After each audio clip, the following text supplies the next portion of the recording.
Shalom Bapak Ibu Saudara. Kita melanjutkan studi kita kristalisasi masih di kitab 1 Raja-Raja.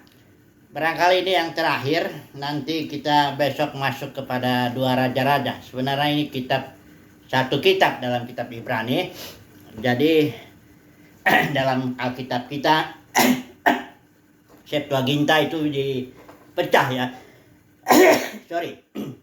Jadi kita akan ambil lagi, barangkali mengulang juga pelayanan Elia dalam pengertian mujizatnya. Ini pelayanan Elia ini kita bagi dua. Ada Elia dalam pelayanan dalam sejarahnya. Ya, Elia itu betul-betul orang yang ada di zaman Raja Ahab ya. Kemudian pelayanan Elia ini dinubuatkan akan tampil lagi ya di dalam era perjanjian baru ini ya. Jadi kita akan pelajari ini dua atau membandingkan lah ya. Karena pelayanan Elia di dalam konteks sejarahnya perjanjian lama itu banyak sekali mujizat yang terjadi. Sementara di dalam konteks penggenapannya ya, partial fulfillment-nya itu pada diri Yohanes Baptis. Itu Yohanes Baptis sama sekali tidak melakukan mujizat, ya. Nah, ini kita mau coba banding-bandingkan dulu. Karena pelayanan Elia ini penggenapannya nanti juga ada ketika Kristus tampil di muka bumi ini, putra-putra Elohim, Roma pasal 8, itu juga pelayanan Elia juga. Nah, makanya kita mau melihat dulu. Kita coba dulu lah, lihat dulu ya pelayanan Elia dalam konteks sejarah di sini sebagai seorang yang hidup di zaman Raja Ahab ya. Nah, kita akan melihat dulu, mencatat dulu mujizatnya lah ya di dalam pelayanan Elia ini. Saya mencatat 8 mujizat lah setidaknya ya. Yang pertama, tidak ada hujan. Itu dalam 1 Raja-Raja pasal 17 ayat 1 itu Elia di sini baru pertama tampil. Dia langsung bilang, demi Tuhan yang hidup yang kulayani, sungguhnya tidak akan ada embun atau hujan pada tahun-tahun ini kecuali kalau kukatakan. Jadi dia berkata kepada Ahab ya, Raja Ahab, yang kita tahu pada waktu itu kerajaan Israel sudah jatuh dalam penyembahan berhala karena Jebel, penyembahan kepada Baal ya, Asitoret juga. Nah, di sini Elia langsung mengatakan tidak ada hujan, dan memang berlaku itu 3 tahun kurang lebih tidak ada hujan. Ya, dan mujizat berikut Elia dipelihara secara ajaib lah ya oleh Tuhan. Pertama, dia di tepi sungai Kerit ya. Ini di sebelah timur sungai Yordan ada sungai yang namanya Sungai Kerit. Elia boleh minum di situ, dan nanti datang burung gagak bawa roti dan daging kepadanya ya pada waktu pagi dan petang. 2 kali makan, dikasih roti dan daging. Ya, ini kan mujizat ini ya. Burung gagak bisa datang bawa daging, bawa roti setiap pagi dan petang sore ya. Ini mujizat yang kedua, yang diberi makan oleh burung gagak. Yang ketiga, mujizat itu janda Sarfat. Ini bukan daerah Israel ya. Di sini seorang janda yang nggak punya apa-apa, cuma ada tepung dan minyak ya, itu pun sudah akan habis. Dan Elia bernubuat, dia mengatakan itu minyak dan tepung tidak akan habis sampai nanti hujan datang. Ya, Tuhan memberi hujan ke atas muka bumi ya. Disitulah Elia dipelihara, termasuk janda dan anaknya itu ya. Ini juga mujizat ya. Kemudian ada lagi yang tentu yang paling yang di Gunung Karmel ini mujizat api turun ya. Ini di Rasul Raja-Raja 18 ya, kita sudah bahas itu. Ya, Elia bikin korban di sini. Di situ juga nabi-nabi Baal 450-an bikin korban. Dan siapa yang menjawab dengan api, itulah Tuhan yang betul. Dan Elia, kita tahu Yahweh turun dalam api membakar habis korban yang Elia bikin itu. Ini mujizat yang luar biasa ini. Yang keempat, Yang kelima, doa Elia. Ya, ketika setelah kejadian itu, kejadian di Gunung Karmel itu, pertarungan katakanlah Elia dengan 450 nabi palsu. Elia berdoa di sini ya, 7 kali. Ini memang perlu juga, ini satu pelajaran. Sebenarnya kita bisa bahas satu persatu ini. Tapi kita ini aja lah. Yang penting kan kalau kristalisasi temanya aja dulu ya. Kita cari temanya. Ini 7 kali dia berdoa. Nggak ada, pertama yang nggak ada apa-apa. Tanya, dia berdoa minta hujan, nggak ada apa-apa. Kedua nggak ada apa, dia sampai. Baru yang ketujuh, berkata bujang itu ada bujangnya Elia, bilang, wah awan kecil sebesar telapak tangan timbul dari laut. Nah itu tanda, maksudnya awan hitam itu maksudnya. Lalu tiba-tiba dengan cepat seluruhnya gelap ya, dan langsung turun hujan deras. Ini doa Elia ya, yang luar biasa lah ya, sesuai dengan yang dia bilang sama Ahab, pokoknya nggak akan ada hujan kecuali aku katakan gitu. Kemudian yang keenam, nah tapi begitu dia diancam Jezebel, dia lari kan, takut ya Elianya. Dan dia diberi makan oleh malaikat 2 kali ya. Waktu Elia itu lari ke gunung Horeb ya, gunung Sinai itu, malaikat waktu dia diancam itu dia terus takut ya, dia lari.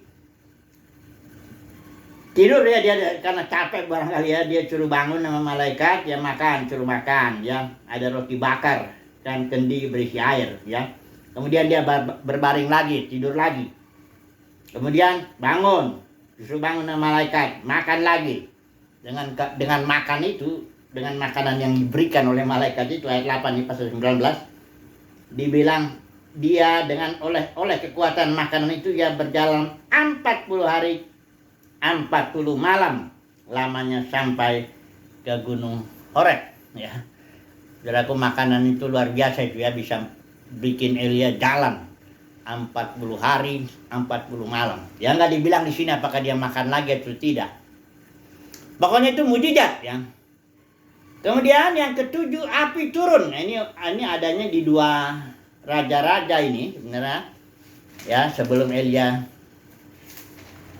diangkat ya, kita sudah bahas itu ya. Ini dia Nabi 2 Raja-Raja pasal 1. Ini Ahazia anaknya Ahab sakit. Nah terus dia kirim utusan untuk ke pergi ke Baal Ekron ya, Baal Jebuk, Allah di Ekron ya. Nah, akhirnya Elia potong itu utusan-utusan itu, nggak ada Yahweh di Israel ini sehingga kamu utus orang ke Ekron untuk tanya namanya Allahnya itu Baal Jebuk. Akhirnya Elia bilang, kau akan mati katanya. Si Ahazia ini anak Ahab. Gak tahu, Ahazia tanya, ini gimana? Oh itu orangnya yang pakai baju jubah bulu ikat pinggang. Oh itu Elia katanya. Dia utus perwira 1 dengan 50 anak buahnya. Nah mereka ini ngomongnya kasar ya, maksudnya kayak dia bilang gini, hai abdi Elohim. Kalau di sini abdi Allah ya, Elai. Raja bertitah, turunlah. Kayaknya perintah begitu. Nah Elia jawabnya begini, kalau benar aku abdi Elohim, biarlah turun api dari langit memakan engkau habis dengan ke-50 anak buahmu. Benar, datang api habis ya. Ini Ahazia nggak putus asa, kirim lagi ya perwira dengan 50 anak buahnya. Ini kasar juga perwira ini. Ya, hai abdi Elohim, raja bertitah, turunlah. Terus Elia bilang, ya kalau emang aku abdi Elohim, biarlah api turun. Turun lagi api, membakar itu perwira dan 50 anak buahnya. Ini mujizat luar biasa Bapak Saudara. Kemudian yang ketiga, dikirim lagi. Ini Elia, si Ahazia ini mirip kayak Jezebel ini, nggak ada putus asanya. Turun lagi ya. Nah tapi perwira yang ketiga ini dia merendahkan diri. Dia bilang begini ya, dia meminta belas kasihan lah. Hai abdi Elohim, biarlah kiranya nyawaku dan nyawa ke-50 orang hamba-hambamu ini berharga di matamu.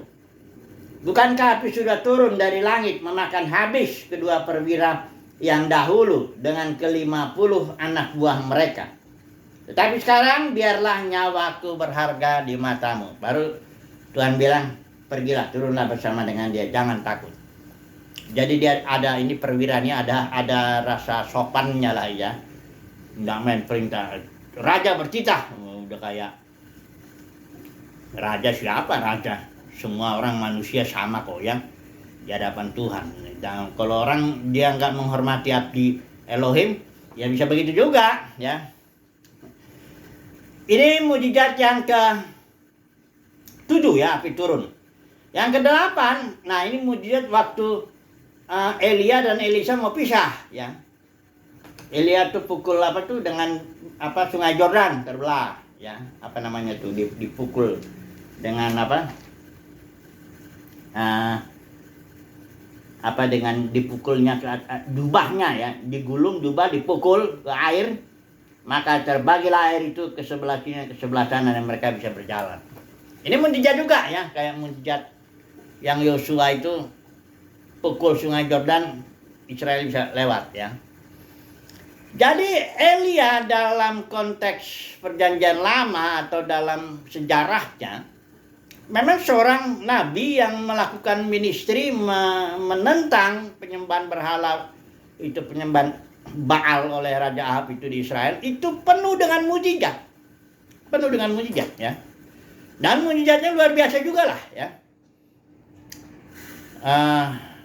Bahkan Elia ini pernah nggak Elia itu enggak ada ya. Ya ini setidaknya 8 mujizat inilah ya Elia melakukannya. Nah, kemudian pelayanan Elia ini ternyata dalam konteks perjanjian baru itu dikutip lagi. Ada pelayanan dengan roh dan spiritnya Elia ini, atau pelayanan Elia lah kita bilang ya. Dalam Maleakhi kita sudah baca itu pasal 4 ya, terakhir lah itu ya, Maleakhi itu. Dikatakan di situ, atau saya baca dulu lagi lah ya. Saya pakai ILT ini ya.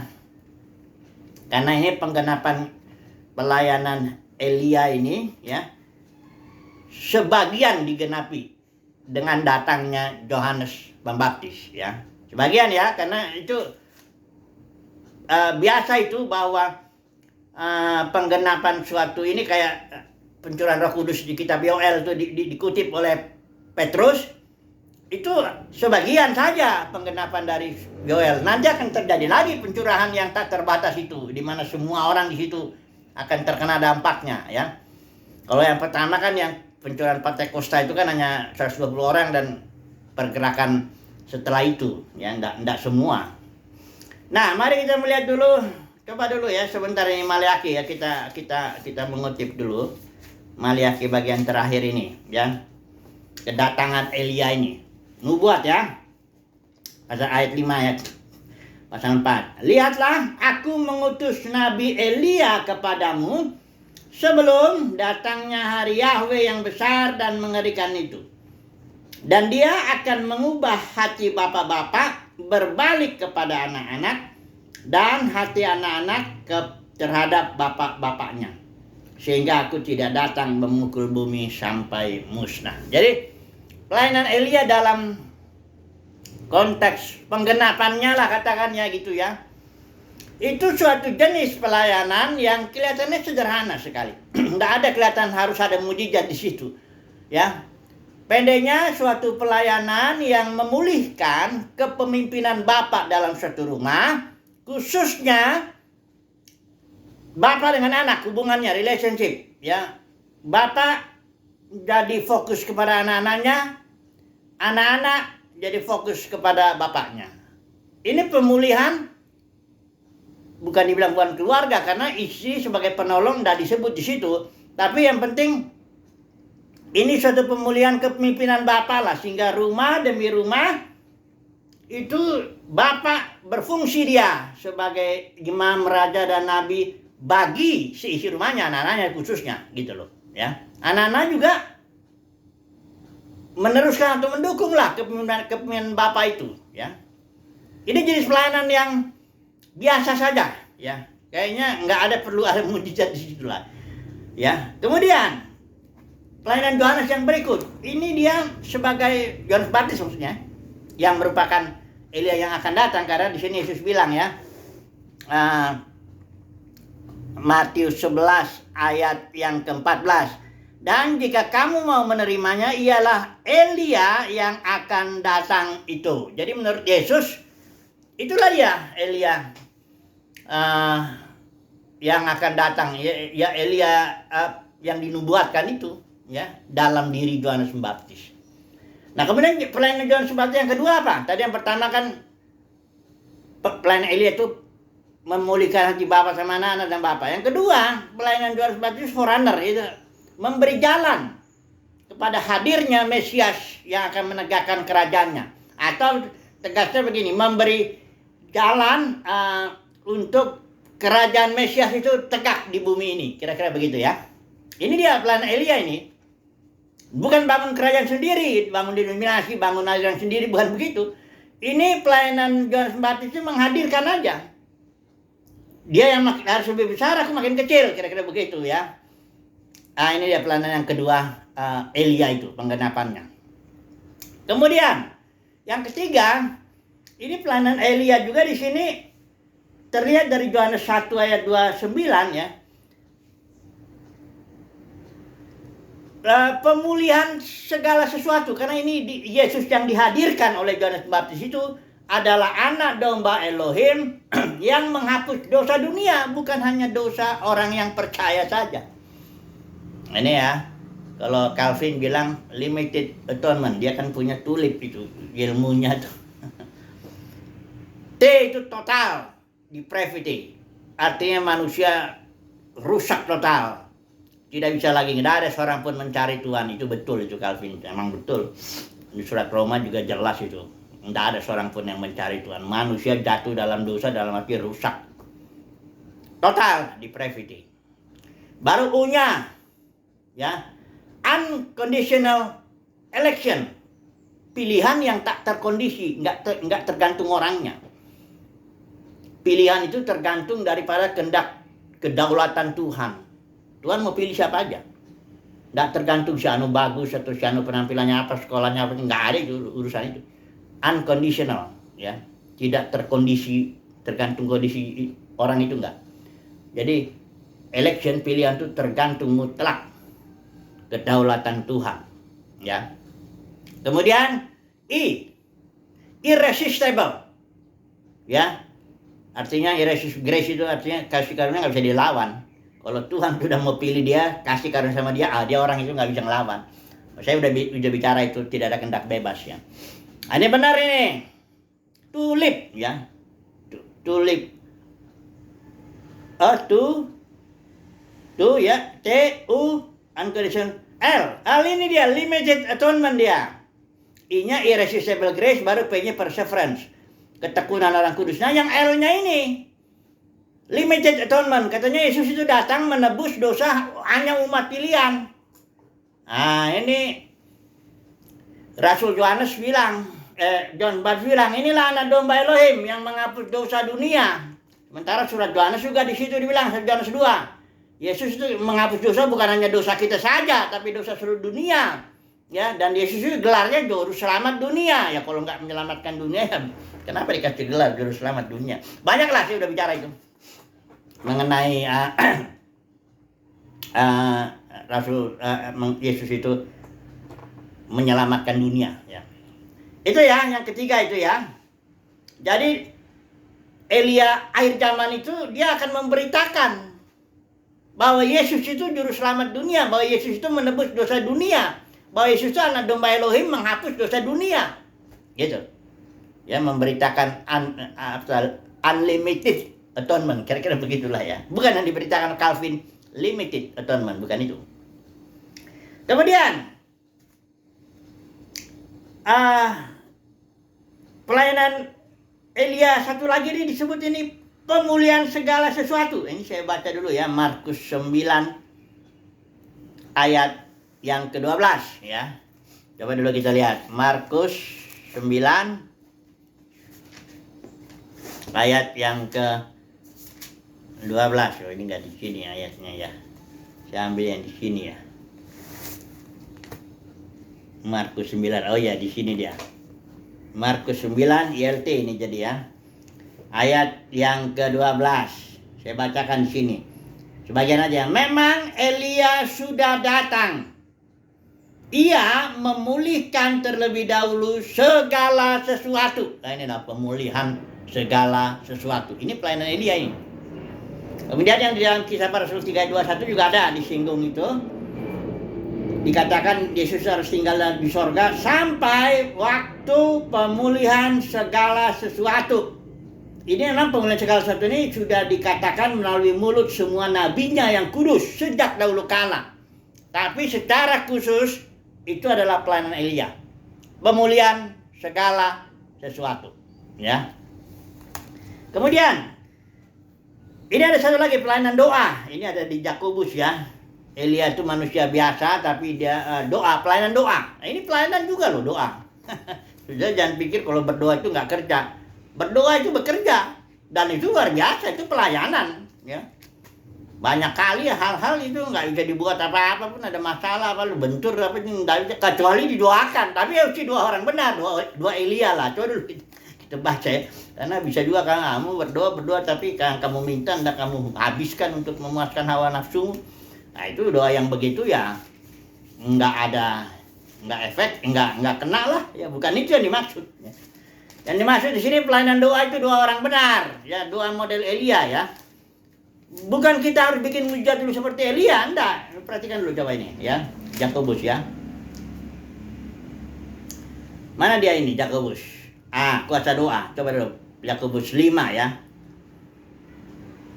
Ini ayat yang ke-17. Dikatakan sih, saya baca dulu. Elia adalah seorang yang sama alamiahnya dengan kita. Artinya dia sama dengan kita lah. Terdiri dari daging dan tubuh dan dengan darah ya. Ngantuk lah, capek lah, bisa takut lah, bisa ini. Semuanya sama lah ya. Dan dia telah memohon dalam doa agar tidak turun hujan. Ini kasusnya dalam soal tidak turun hujan itu ya. Dan hujan tidak turun ke bumi selama 3 tahun dan 6 bulan. Ya, ayat 18. Dan dia berdoa lagi. Dan langit memberikan hujan dan bumi mengeluarkan buahnya. Ya. Jadi di sini mana ada dua orang benar yang dengan yakin didoakan sangat besar kuasanya. Oh, yang paling bagian bawah ini sebelum ayat 17 ayat 16 bagian bawah. Doa orang yang benar ketika bekerja, artinya berfungsi, berjalanlah doa itu, memiliki kekuatan yang besar. Ini pelayanan Elia akhir zaman ini. Doa. Ya. Bukan sembarang doa ya, tapi doa yang memang doa orang benar lah ya. Oke. Jadi sekarang ada berapa ini ya pelayanan Elia ya. Saya simpulkan dulu pelayanan Elia akhir zaman ini. Yang pertama, pelayanan bersifat memulihkan kepemimpinan bapak dalam satu rumah, khususnya dalam anak-anaknya. Pelayanan sebenarnya pelayanan Elia ini tipenya juga pelayanan pertobatan ini. Pertobatan, ya kan bertobat bapak itu. Tadinya fokusnya bapak coba karirnya pada pelayanan di luar kadang-kadang. Ada loh teman saya itu anak-anaknya sakit hati sama bapaknya karena bapaknya lebih mementingkan jemaat daripada mementingkan anak-anaknya. Ketika jemaatnya kabur, akhirnya anak-anaknya juga yang nerusin tuh pelayanan. Banyak yang gitu, anak-anak pendeta sakit hati, ya enggak semua, semua, tapi banyak ya sakit hati lah dia karena terlalu sibuk nih. Ya, ini pelayanan Elia akhir zaman. Membawa pertobatan dalam rumah, khususnya bapak, anak juga, ya bapak dengan anak dengan bapak gitu. Nanti isi sebagai penolong kan. Kedua, ini pelayanan pertobatan juga sebagai forerunner itu. Bertobatlah sebab kerajaan sorga sudah dekat. Kenapa Yohanes itu Elia ini menyebut bertobat? Karena orang Yahudi punya konsep kerajaan Mesias itu sama dengan kerajaan Daud. Ya, harus jasmani. Istana jasmani, musuhnya jasmani, baik sucinya jasmani, semua jasmani lah. Yesus bilang Mesias itu dimensinya lebih tinggi, kerajaan surga, ya. Makanya mesti bertobat, metanoia itu berubah pikiran dulu, barulah bisa terima kerajaan surga itu, ya. Nah dalam kekristenan kan terbalik, kadang-kadang malah dibikin lahiriah lagi ya. Dan udah tadinya batinnya jadi lahiriah. Kedua ini ya, plan pertobatan. Ketiga, pemulihan segala sesuatu. Ini juga pertobatan juga toh. Yesus itu anak domba Elohim, menghapus dosa seluruh dunia. Ya, sama seperti kasih Bapa akan dunia ini ya, sehingga dia mengaruniakan anaknya tunggal. Itu, ya, Bapa mengaruniakan anak untuk dunia, seluruh dunia.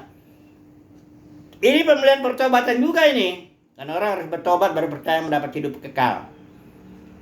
Kemudian yang ini yang keempat, pelayanan doa, ya, yang berkuasa tapi ya, doa yang dinaikkan doa orang benarnya. Ini empat ya. Oke lah. Jadi kalau saya yakin, 100% yakin banget dah. Doa pelayanan Elia ini dalam kekristenan ini sudah agak apa ya? Agak kurang diperhatikan. Kenapa? Karena dunia kekristenan sudah, ya itu mungkin barangkali tentu dipengaruhi oleh Calvin. Pertama Agustinus juga, Calvin juga, dan itu kan sudah menjadi mayoritas itu. Aliran itu kan, Reform yang mengatakan ya itu too late itu. Ya bagaimana memberitakan pemulihan segala sesuatu? Bagaimana memberitakan bahwa Yesus itu menghapus dosa seluruh dunia? Ya, yang sudah dibatasin sama ajaran Calvin itu limited katanya. Udah terbatas itu atonement, penebusan itu. Nah udah, nggak bisa lagi. Jadi di dalam kekristenan itu sudah umum. Pokoknya yang dipilih masuk surga, yang nggak dipilih yang masuk neraka selama-lamanya lagi. Ini bagaimana itu? Pelayanan Elia nggak begitu. Pelayanan Elia itu pemulihan segala sesuatu, ya. Yang memberitakan Yesus adalah juru selamat dunia. Yesus adalah anak domba Elohim yang disembelih, artinya yang mati menghapus dosa dunia. Itu pelayanan Elia, ya. Nah, saya yakin umat pilihan Tuhan pastilah memberitakan apa yang merupakan pelayanan Elia. Bukan memberitakan apa yang pada umumnya berlaku dalam dunia kekristenan. Sebagian selamat, sebagian masuk neraka kekal. Itu bukan Elia itu. Jangan-jangan Jebel pula itu kan. Ini Jebel itu lawannya itu dengan Elia itu. Ya, ini menegakkan berhala dunia kekristenan sudah bilang itu kemuliaan manusia ditopang oleh kekayaan, oleh posisi, oleh sekolah, penampilan, macam-macam. Karena kalau pendeta besar ya pasti yang besar itu lahiriahnya, nggak mungkin batiniahnya, nggak bisa itu. Sudah nggak usah disangkal lagi lah, ya. Jadi pelayanan Elia ini dalam kekristenan sangat yang hanya berlaku bagi umat pilihan Tuhan itu, nggak kelihatan itu. Umat pilihan Tuhan pelayanan doa misalnya Elia. Siapa yang tahu? Kalau orang udah khotbah kecapean kesana kemari, kapan lagi mau berdoa? Bangun tidur sudah siapin khotbah. Bagaimana? Billy Graham aja ini saya sebut aja karena dia udah nulis itu. Sudah nulis dia apa di bukunya Jasa Sayem itu. Ada 2 penyesalan dia dalam hidup ini. Yang pertama kurang waktu untuk Tuhan. Bayangkan itu. Kurang waktu itu Billy Graham itu pengkhotbah yang luar biasa. Dia diperkirakan ya berkhotbah kepada 200 juta orang. Bukan yang orang yang sama ya. Khotbah di sini misalnya 100.000. Ini dihitung kira-kira itu seluruh, karena Billy Graham kadang khotbah di sini di dunia ini, besoknya udah di belahan dunia ini lagi khotbah. Dan dia bilang, seandainya saya diberi waktu, saya akan banyak belajar. Karena dia belajar Alkitab juga untuk nyiapin khotbah doang, ya. Nggak ada lah, fellowship itu masih kurang lah. Itulah penyesalan seorang Billy Graham. Ini supaya saya sebut supaya menjadi suatu pelajaran lah buat kita. Pelayanan doa Elia, model Elia itu enggak banyak. Jangan dicarilah sama orang-orang terkenal. Makanya Watchman ini pernah bilang, Anda kalau mau cari orang-orang yang fellowship dengan Tuhan, yang orang-orang yang diremukan, dibentuk oleh Tuhan, dekat dengan Tuhan, senang sama Tuhan, cari Tuhan dalam hidupnya, cinta Tuhan, kata Watchman ini, jangan cari di tempat yang terkenal dalam dunia kekristenan. Enggak ada di situ. Nah, itu saya percaya itu, ya. Gak ada waktu lagi. Doa itu perlu tenang orang. Firman Tuhan bilang, jadilah tenang supaya bisa berdoa. Nah kalau sibuk bagaimana? Itu Ada seorang terkenal, Derek Prince. Itu di beberapa bagian tuh Derek Prince lebih terkenal daripada Billy Graham, khususnya di India itu. Derek Prince juga luar biasa pelayanannya. Tapi dia pengajar. Ya, saya sempat belajar juga tuh buku-bukunya. Itu dia bilang, orang yang sibuk itu nggak rohani, padahal dia sendiri sibuk itu.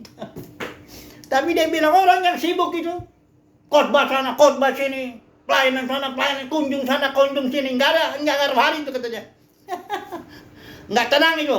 Orang yang begitu model Marta itu ya sibuk saya, tapi sungguh-sungguh juga akhirnya. Kalau Maria kan duduk tenang dekat kaki Tuhan, terus mendengarkan Tuhan, fellowship-nya itu yang diutamain. Jadi saya yakin ini pelayanan Elia pasti dijalankan oleh umat pilihan Tuhan. Pelayanan Bapa Anak Pemulihan itu, pelayanan doa, pelayanan pertobatan menghadirkan kerajaan sorga di muka bumi, kerajaan Mesias, pelayanan pemulihan segala sesuatu. Nah, penggenapannya yang pasti itu nanti, ini kan kalau dalam Yohanes Pembaptis itu masih katakanlah partial fulfillment, penggenapan sebagian. Juga dalam tiap zaman saya yakin ada Elia itu, umat pilihan Tuhan. Itu pun penggenapan sebagian saja. Tapi nanti di Roma 8 ini ada ya, sebagai penutup ya sekalian ya. Kesimpulannya Roma 8 ayat 19 sampai 21. Hebatnya ILT ini ya. Roma 8 ayat 19 sampai 21. Sebab kerinduan yang dalam dari makhluk ciptaan menanti dengan sangat penyingkapan anak-anak Elohim. Ini artinya Elia di akhir zaman itu ditampilkan di muka bumi ini ya, dengan tubuh baru tentunya ya. Dengan sangat, ini seluruh makhluk ini, makhluk ciptaan menanti dengan sangat penyingkapan anak-anak Elohim. Karena makhluk ciptaan telah ditundukkan kepada kesia-siaan bukan karena kehendaknya sendiri, tetapi karena Dia yang telah menundukkannya atas dasar pengharapan. Ayat 21, ini dia pengulangan segala sesuatu itu. Bahwa makhluk ciptaan itu sendiri juga akan dimerdekakan. Perhatikan ini, makhluk ciptaan, artinya seluruh ciptaan, seluruh manusia. Ya, ini pemulihan segala sesuatu ini. Makhluk ciptaan itu sendiri juga akan dimerdekakan dari perbudakan kebinasaan kepada kemerdekaan kemuliaan anak-anak Elohim. Jadi anak-anak Elohim ini, umat pilihan Tuhan ini, Elia ini ditampilkanlah. Wah, dahsyat itu. Wah, itu peristiwa itu terjadi di bumi ini ya. Luar biasa itu, ya. Itu hari Yahweh yang dahsyat. Tampil, untuk apa dia tampil? Ini tampil dengan kemuliaan Elohim ya. Yang merdeka ya, umat pilihan Tuhan ini, Elia ini. Untuk apa? Untuk membawa seluruh ciptaan masuk ke dalam kemerdekaan kemuliaannya ini juga. Udah lihat nggak tuh?